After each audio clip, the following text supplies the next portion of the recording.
So after making Ducati Review Thailand YouTube channel a couple of years ago and saying, well, there's a channel,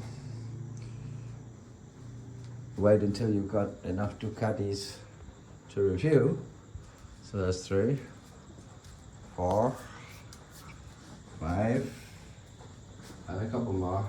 And I do other reviews, of course, because I have a playlist called Other Reviews. You can see also Italian, the MV Agusta Brutale 800 and the MV Agusta Brutale 1090 superbike, which I'll be doing reviews of. But of Ducati, the first review is coming on Ducati Reviews Thailand. Not reviews of the bikes only, but talking about Ducati in Thailand and owning a Ducati in Thailand. And the caveats, or if you don't know what caveats means, like the pros and cons, the cons and the pros, and how to get out of the cons, which most people, if you know Ducati in any country, you would be saying, this for example is the Cafe Racer Scrambler from 2019 and 2020 limited edition. I raised the handlebars on it. Has shorter forks, 17-inch front wheel, 18-inch back wheel, compared to the 2022 Night Shift. I have ADHD, so I'm on a tangent now, which has a 19-inch front wheel and an 18-inch back, both of them with Pirelli T60 Scorpion tyres, which are fantastic. Yeah, the Night Shift I love. So anyway, I've got to be reviewing the Street Fighter 848 and how it is in Thailand, which bikes are the best ones, how to get around servicing and spare parts, how to cheaply own and maintenance and not worry about being a Ducatista in Thailand, and get rid of your fear of all that expensive service and stuff, yeah? But I'll be also showing my other bikes, and there's another MV Agusta and 3 or 4 more Ducatis on the way. So unlike having to ask to borrow from people, I actually buy them, and there will be rider reviews and talking about the whole world of Ducati in Thailand with foreigners and in Thai and in English, explaining the Thai scene. For example, this Ducati 795, why do I have 2 of them? Yeah? Which I'll be answering. Why does it have an 81 in it? I'm not answering that one. Some people might know from the colours of some of my bikes as well. Anyway, why do I have 2? Yeah. And why will I have suddenly another 2 or 3? A black one, a white one, and probably another similar one to this. Why? Because they are very easy to get spare parts with. Why? Because when the 821 came in, when the Thailand assembly factory for Ducati began, many Thais had these bikes. And because Thais are very consumery, they wanted the latest and greatest. So they sold off a lot of the 795s, and they became something affordable to people who could usually never afford a Ducati, yeah? So you can get them at a decent price. You have to be careful, second-hand. You might get a dud, because people with lower budgets were able to buy them. You get kids sometimes, get them on hire purchase, sell them when they can't pay for it, so they can pay their debts off, but they really screw the bikes up. So you have to be careful and know what you're doing. But if you do, there's about 20 groups in Thai language on Facebook and on Reddit and different stuff where Thai people share.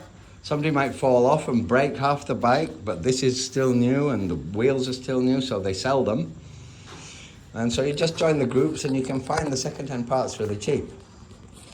And the other thing is, we have, me and my wife on Koh Lanta in southern Thailand, in Krabi province, we have big bike rental as well. And so these are great for big bike renters, because we can rent them out at a really affordable price.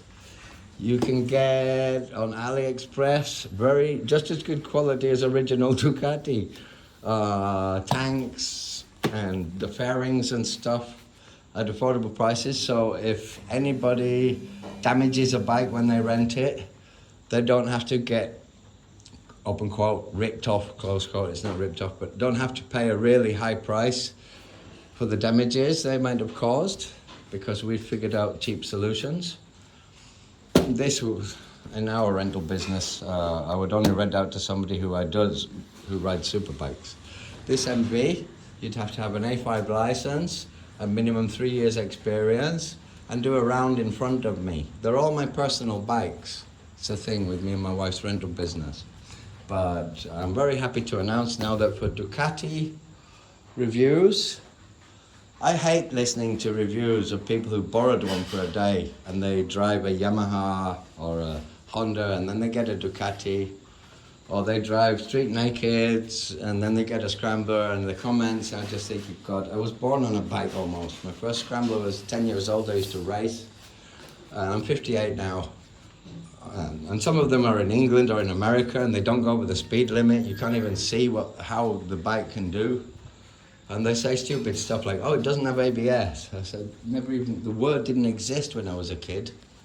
But good, you can do a back wheel screech, yeah? So I'll be making comments about that as well, about the difference between the attitude of the millennial era riders and old fogies like me, yeah? And history of Ducati and informing people about Ducati.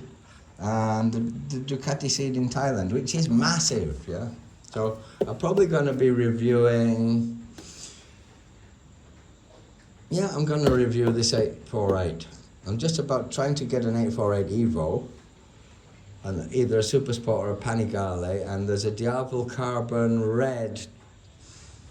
There's 2012 and 2014. 2014 is recognisable by the studs around the wheel rims. So they'll be coming to review. And I'm sure Ducati reviews, maybe we can do a comparison between the 800 Ducati Brutale, MV Brutale, and the 848 Street Fighter. But I can tell you now, the Street Fighter's gonna win. And I love MV Augusta, this is my main ride. It's like, they're all mine, but that Harley is mine, that's mine. This one's mine. That's mine, but I'll rent it out, don't mind. I won't rent this out actually in the moment. That's mine, but I'll rent it out. And of these two, if one of them was mine, it'd be this one. With the raised handlebars, because, for some reason it's an even better physics of riding than original Monster handlebars. These are Rizoma handlebars. Ride's fine, but I much prefer those. You sit in the bike. If you sit on this MV, you're sitting on the bike. And every time you change gear, the throttle is so tight and twitchy. Unless you're a racetrack, you have a lot of years behind you on super bikes and you've raced. I would say that's a very dangerous bike for anybody. Is that a beginner bike? I don't think, on YouTube people say it's a good beginner bike. None of these are good beginner bikes. Not even this Enfield Scram 400. That's a good beginner bike.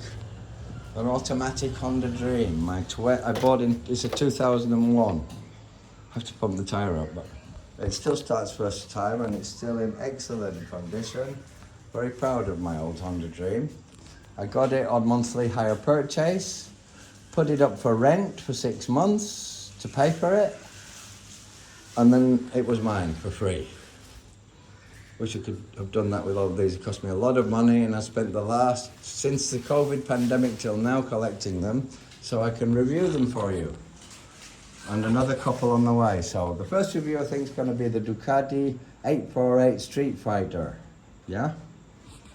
So, welcome back to Ducati Reviews and have a look at my personal collection of Ducatis. Not all here. Not all of my bikes are here. These are just some of them. My MVs, my Harley. I think even Ducatistas appreciate a Harley, even if they don't like them themselves, a Harley's a Harley. And my custom Diablo, which, if you want to know, you can comment and ask. So, see you in my first review, which will be daytime and much more professionally made than this quickie of the Street Fighter 848.